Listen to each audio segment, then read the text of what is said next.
Grieve साध साध सब नेक हैं, आप अपनी ठोरे। जो सतलोक ले जाएंगे वो साधु कोई और।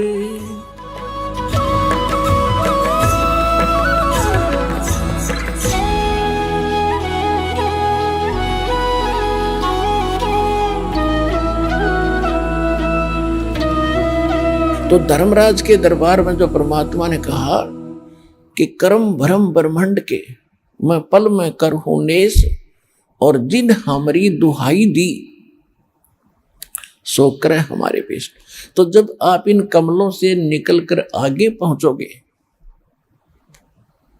तो जब तरकुटी पर आप पहुंचोगे तो वहां परमात्मा आपको मिलेंगे इस दास के रूप में, और काल मिलेगा उनके गुरु के रूप में जो काल की साधना कर रहे हैं, जैसे ये राधा स्वामी धन धन सतगुरु निरंकारी। यानी इस सतलोक आश्रम बरवाला जिला हिसार हरियाणा ने छोड़कर इस रामपाल दास को छोड़कर अन्य जितने भी गुरु हैं वर्तमान के पृथ्वी पर, इनके पास वो भक्ति नहीं है जो परमात्मा वाली है और काल से न्यारी हो।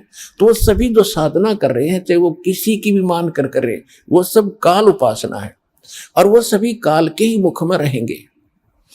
और जो वर्तमान में जैसे भी उनके नकली सकली गुरु हैं, उन गुरुओं के रूप में काल आगे मिलेगा उनको। अब वो कहते हैं ना, हमें हमारा गुरु जी दिखाई देते, कोई आपत्ति आती गुरु जी दिखाई देते, वो तो काल है, वो तो दिखाएगा। तो वो अपना न घेर रहा है और परमात्मा अपनों के साथ रहेंगे। तो जब आप त्रिकुटी में पहुंचोगे वहां परमात्मा आपको खड़े दिखाई देंगे इस दास के रूप में। अब जैसे यहां आपको बुलाकर ये ज्ञान सुना के आपसे एक रिहर्सल कराई जाती है कि जैसे आप यहां गुरुजी के प्रति व्यवहार भाव रखते हो, तो यही आपका, जैसे यहां से चलोगे जब सौपन सा होगा आपको नहीं लगेगी हमारी मृत्यु होगी या हमें कोई परेशानी हुई है, नहीं। आप तो आसानी से जाओगे, जैसे कहीं सत्संग में जा रहे हैं और यहाँ लोग समझे ये मर गया, शरीर छोड़ा है, तो एक जैसे सर्प कांचली छोड़ जाता ऊपर से, वह कैंचुली छोड़ दिया आपने। ओरिजिनल बॉडी आपकी और न्यारी है, इसके अंदर सूक्ष्म शरीर, और उसके अंदर भक्ति प्रभाव से as it is ditto copy हो जाती है इसकी, एज इट इज।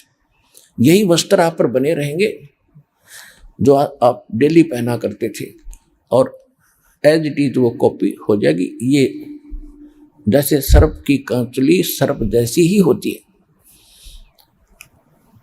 तो वहां जाकर के आप क्या देखेंगे, जैसा भी आपका यहां भाव है गुरु जी आगे, और दर्शनार्थ खड़े हो जाते हो, देखते हो कहीं ना कहीं झांक चूक के कहां से दर्शन हो जाए, तो वहां भी आपका यही भाव रहेगा, गुरु जी आगे प्रणाम करोगे और फिर गुरु जी जहां जाएंगे साथ साथ जाओगे, तो वहां परमात्मा आपको मिलेंगे। वहां से फिर आपको लेकर के धर्मराज के दरबार में जाएंगे, और धर्मराज के दरबार में फिर अकाउंट करवाओगे आपका। जैसे एडवोकेट बनकर जाते हैं और जज से कहते हैं जी आप इसका हिसाब कीजिए।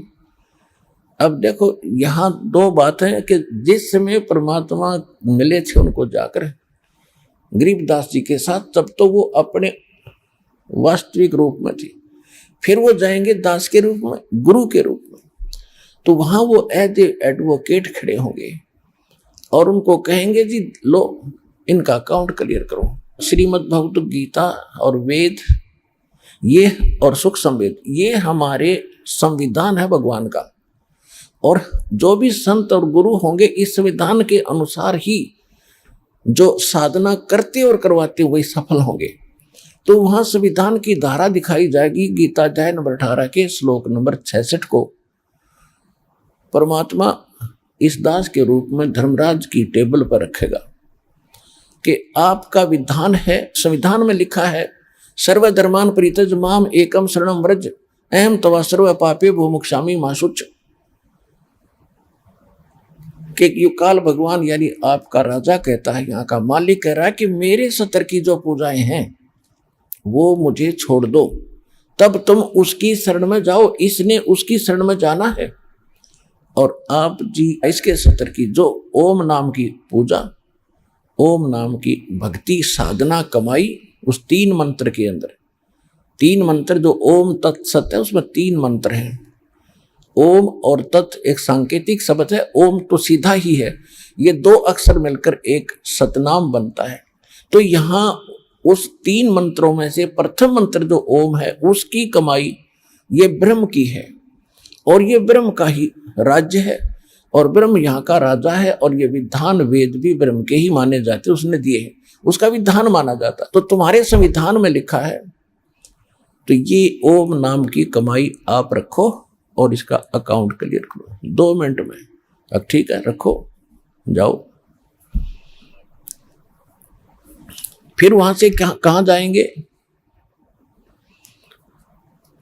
अब त्रिकुटी से आगे फिर आपको लेके चलेंगे परमात्मा, साथ जाएंगे इस दास के रूप में, और आपको कहा जाएगा कि ये सतनाम का जाप करो, 3 मंत्रों का जाप अब शुरू कीजिए।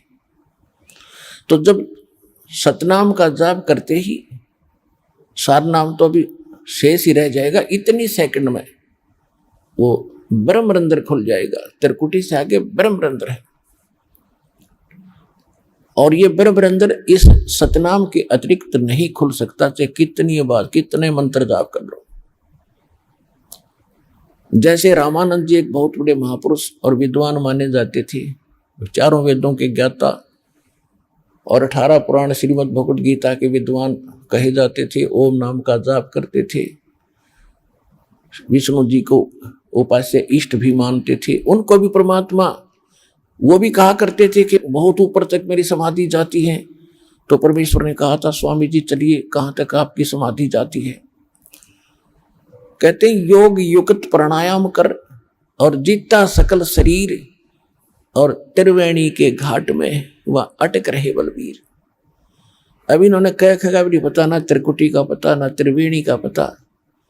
त्रिकुटी के बाद फिर 3 रास्ते शुरू होते हैं। जो बीच का रास्ता वो ब्रह्मरंध्र है। रामानंद जी समाधि से ऊपर पहुंचे, परमात्मा उनके साथ थे 10 वर्ष के बालक के रूप में। तब परमेश्वर ने कहा था, स्वामी जी आपकी मंजिल आगी, अब आगे कहां जाओगे? पता नहीं। परमात्मा ने बताया, मैं बताता हूं, आपकी मृत्यु के उपरांत आप यहीं आओगे इस त्रिकुटी पर, और ये लेफ्ट जो रास्ता है, लेफ्ट, यहां धर्मराज का दरबार है, पहले आप यहां जाओगे, वहां आपका अकाउंट होगा। उसके बाद आप विष्णु जी को एज ए इष्ट रूप में पूजते हो, तो आपको विष्णु लोक में भेज दिया जाएगा। और राइट साइड के अंदर ये अन्य व्यवस्था है उस काल की, और सीधा जो बीच का रास्ता है ये ब्रह्मरंध्र है, और ये जाता ब्रह्मलोक को। तो ये ब्रह्मलोक को जाने का रास्ता ना ये खुल सकता ब्रह्मरंध्र, यहाँ लॉक लगा रखा है काल भगवान। आपके पास इसके खोलने की चाबी नहीं है, जो मंत्र वेदों आदि में तुम जपते हो, ये ब्रह्मरंध्र नहीं खुल सकता। अब रामानंद जी से कहा कि देखो खोल के, रामानंद जी ने कोशिश करी, नहीं खुला। परमात्मा बोले, वो चाबी मेरे पास है, मेरे पास सतनाम है, और सतनाम में 2 अक्षर है। जब मैं सतनाम का जाप करूंगा तब ये खुलेंगे। तब परमात्मा ने कहा कि मैं खोल के दिखाऊं इस तेरे ब्रह्मरंध्र को। रामानंद जी ने कहा, जी खोल दो। तो परमेश्वर ने सिमरण किया, लीला थी उनकी, तो वो ऐसे भी खोल सकते थे। सतनाम का सिमरण किया, एकदम सेकंड में गया, ऐसे वज्र कपाट जैसे पत्थर पड़े हो, एकदम हट गए। तब रामानंद जी को अंदर ले गए। वो काल दिखा कि ये बैठा तुम्हारा ज्योत स्वरूपी निरंजन, जो गीता अध्याय नंबर 11 के श्लोक 32 में कहता, मैं काल हूं, सबको खाने के लिए आया हूं। ये वो विराट रूप भी धारण कर सकता है, और ये 2 भुजा भी रख सकता है। ये बैठा सामने ब्रह्मलोक में। जो ब्रह्मलोक के ऊपरले हिस्से में जब गए तो वहां वो विष्णु लोक में विराजमान था, क्योंकि ये ऐसा छल करता है। फिर बताया कि इसका असली रूप दिखाऊंगा, अभी तो यहाँ भी छुपा रहा अपने आप को। फिर 21वें ब्रह्मांड में लेकर गए, जहां 11वां द्वार है, जो अक्षर पुरुष के लोक में प्रवेश करता है। वहां ये बैठा कमर लगा के, जब कोई जीव इधर को आता ये तुरंत उससे बाईपास पहुंच जाता और उसके उस 11वें द्वार पर कमर लगा के बैठा ही। इतना सतर्क है को कोई जीव यहां से निकल ना जाए, इसने घेर रखा आपको। एक ही रास्ता है वो बस यहां से निकलने का। यहाँ के जो जाप है उनसे वो नहीं हिचकता। परमात्मा के पास जो सार नाम है, सतनाम है, क्योंकि ओम नाम तो इसका है ही, और वहां जाकर के परमात्मा ने फिर जो सतनाम का दूसरा अक्षर और सार नाम रामानंद जी को साथ ले जा रहे थे, ऐसे गरीबदास जी को फिर साथ लेके गए थे ऐसे ही। तो जो ही उन्होंने वहां जाकर के परमात्मा ने कहा कि ये बैठा तुम्हारा वो भगवान जिसको तुम निराकार कहते हो, जिसको तुम ब्रह्म कहते हो, ओछा माथा, काला विकराल शरीर, लंबे दांत, अगले 2 दांत बहुत बड़े और पीछे बड़े बड़े बाल उसके। तो कहने की ये बैठा हो तुम्हारा ज्योत स्वरूपी निरंजन। उसके चेहरे देख के कलेजा फट जा। तो परमात्मा ने सेवन किया सतनाम और सारनाम का, यानी सतनाम के दूसरे अक्षर का, तत् और सत दोनों जाप किए। उसका एकदम मत्था ऐसे जमीन पर जा लगा और वो रास्ता खुल गया जिसने वो रोके बैठा 11वें द्वार में। उसके सिर पे पैर रख के और उस 11वें द्वार को पार करते अंदर जाते हो, फिर बैठ जाता, कोई और ना निकल जाए तो गया सो गया। ये इतना सतर्क है। तो कहने का भाव ये है कि जब इस तरह की प्रक्रिया सबके साथ होगी, जो परमात्मा जैसे जैसे जिन भी महापुरुषों को लेगी वो ऐसे ही लेकर गए थे, तो ऐसे ही गरीबदास जी को परमात्मा लेकर गए। धर्मराज के दरबार में जो प्रसंग चल रहा था उसके बाद कहा था कि हाँ, जिन हमरी दो ही दिसो करो हमारे पेश। मान ले कोई भूल चूक पहुंच गया वहां पर और उनको पकड़ लेगी यम के दूत, और आप कहोगे कि जी हम तो कबीर साहब के परमात्मा के भक्त हैं और आप हमारा अकाउंट नहीं ले सकते, विनम्र भाव से, तो वो सतर्क होगा परमात्मा का जिक्र आते ही, और वो देखेगा पुनः अपनी फाइल को और फिर कहेगा भाई इसको वहां छोड़ के आओ, यहाँ नहीं। कहाँ? त्रिकुटी के ऊपर जो परमात्मा का विशेष स्थान राजदूत भवन है।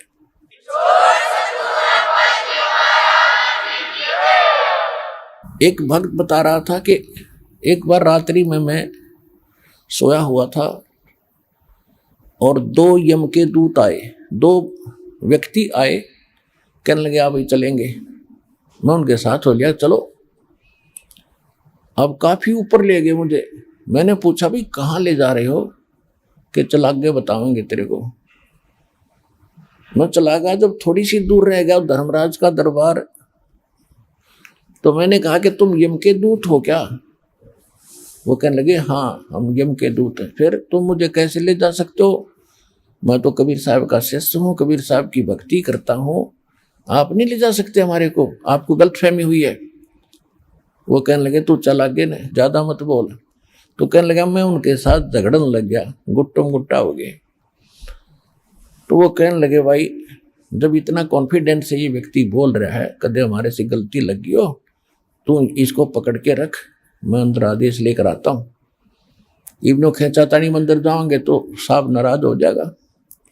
तो वो गया अंदर, उसने पूछा महाराज एक व्यक्ति है और वो कह रहा है कि ये उसका नाम है, ये उसका गांव है, आपका आदेश था। वो कह रहा है कि तुम मुझे नहीं पकड़ सकते, मैं कबीर साहब का भक्त हूँ, तुम कैसे ले जा सकते हो? तो जी लड़न लग गया हमारे साथ, आपका क्या आदेश है? तब उसने धनराज ने उठाकर देखा कि रे भक्तो ये तो दूसरा ले आए तुम, इसको छोड़ दो बला को। वो दूसरा उसको लाओ, तुम मरवाओगे मुझे भी। कहता मैंने वो बोलते सुना भीतर थे अंदर से, और जब आया जल्दी से कह पटक इसने फेंक दी, दूसरा हो तो उसको कहते मेरे को नो पटक दिया ऊपर, तो यूं आया मैं गोते खाता। और फिर शरीर एकदम शरीर में आया तो आंखें खुली, 2-3 मिनट तो 5-4 मिनट तो मेरा शरीर काम नहीं करा, पसीने गए आ, जैसे पैरालाइसिस हो जाता है। जब मेरा शरीर कंडम मुझे दिखाई दिया, जब मुझे विश्वास हुआ कि सचमुच आज तक टिकट कट गई थी, जब परमात्मा की शरण में ना होता ले गए थे यम के दूत।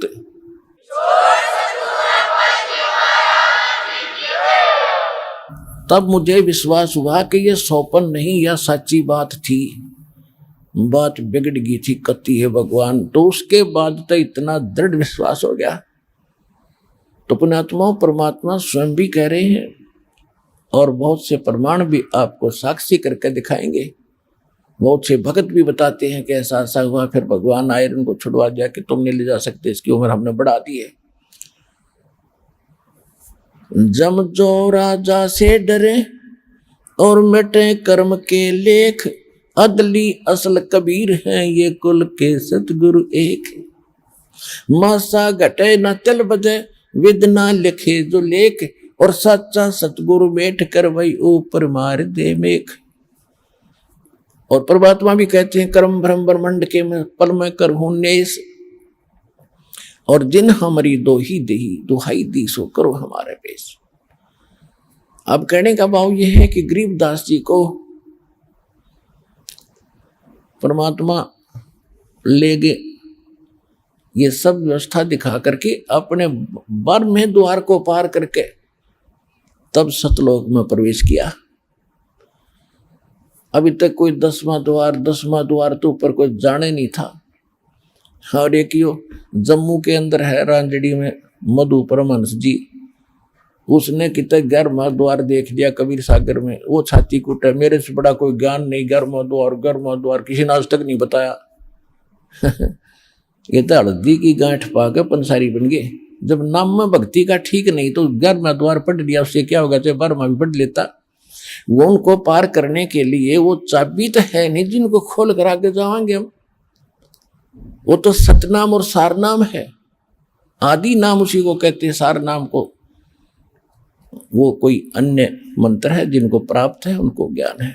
गरीबदास साहिब जी की वाणी आपको दास ने सुनाई थी कि असंग जन्म तन मरत्या होगे, और जीवित क्यों नाम रह रे, और 12 दरमद महल मठ बोरे, फिर बहुर ना दे धरे रे। 12वें द्वार को पार करके वो मठ यानी वो स्थान, वो धाम है जहां जाने के बाद फिर जन्म मृत्यु नहीं होती।